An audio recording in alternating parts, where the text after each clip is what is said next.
Balik DPR membahas RUU Pilkada soal ambang batas calon kepala daerah. Saudara Balai Legislasi atau Balik DPR menggelar rapat untuk membahas revisi Undang-Undang atau RUU Pilkada pada Rabu 21 Agustus. Salah satu materi yang akan dibahas adalah pasal 40 yang baru saja tertuang dalam putusan Mahkamah Konstitusi atau MK. Adalah terkait ambang batas atau threshold partai politik untuk pencalonan kepala daerah dalam pilkada. Rapat ini dijadwalkan sehari setelah putusan MK. Sebelumnya dalam putusannya, MK menurunkan ambang batas pencalonan pilkada Jakarta menjadi 7,5%. Rapat akan diselenggarakan dalam 3 tahapan. Kemudian ada dugaan undangan rapat balik DPR ini untuk menganulir putusan Mahkamah Konstitusi yang pada putusan pada hari Selasa kemarin menurunkan ambang batas pencalonan kepala daerah.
Arahan khusus dari Megawati usai putusan MK terkait pilkada. Saudara Ketua Umum DPP PDIP Megawati Soekarno Putri sudah mengetahui putusan Mahkamah Konstitusi atau MK yang terbaru mengenai pilkada 2024. Pasca putusan itu dibacakan, Megawati pun langsung memberikan arahan khusus kepada semua jajarannya. Ketua DPP PDIP Deddy Sitorus pun mengakui ada arahan khusus dari Megawati terkait putusan MK mengenai Pilkada 2024. Namun sayang, Deddy enggan membeberkan apa saja arahan khusus tersebut. Ia hanya menyebut Megawati sudah tahu semua tentang putusan itu lebih awal.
Bahlil Lahadalia terpilih secara aklamasi sebagai Ketua Umum Golkar. Saudara Ketua Steering Komite Rapimnas dan Munas 11 Partai Golkar Adis Kadir mengungkapkan potensi Bahlil terpilih menjadi Ketua Umum Partai Beringin secara aklamasi. Hal tersebut disampaikannya setibanya di arena Munas Partai Golkar 11 di Jakarta Convention Center, Jakarta pada Rabu 21 Agustus. Adis juga mengatakan pada Munas Golkar 11 hari kedua ini akan digelar prosesi penetapan pemilihan dan juga penetapan ketua umum dari calon ketua umum untuk ketua umum definitif. Dan nantinya calon ketua umum akan menyampaikan visi misi. Selain itu, Adis juga mengatakan nantinya akan dilakukan pemberian hak penuh secara aklamasi untuk Bahlil sebagai formasi tunggal. Lebih lanjut, Adis mengatakan ketua umum terpilih Partai Golkar nantinya akan diberikan kewenangan penuh untuk mengatur komposisi kepengurusan DPP Partai Golkar untuk periode 2024 hingga 2029.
Bentrok pengemudi ojol dan sopir angkot di Sukabumi. Saudara, aksi saling pukul dan perusakan angkutan umum atau angkot mewarnai unjuk rasa di depan Balai Kota Sukabumi pada Selasa 20 Agustus.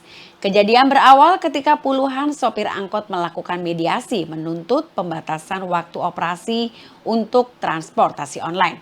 Mereka mengeluhkan pendapatan yang terus saja berkurang sejak adanya ojol. Bentrokan pun tidak terhindari saat ratusan ojol menyusul berdatangan ke lokasi kejadian. Puluhan sopir angkot pun melawan hingga bentrokan fisik terjadi lagi.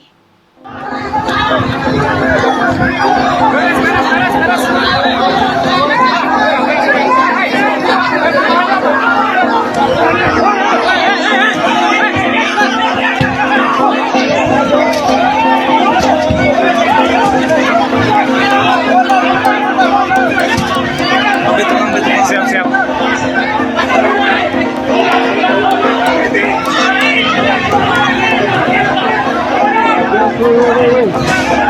Bisa dimakan.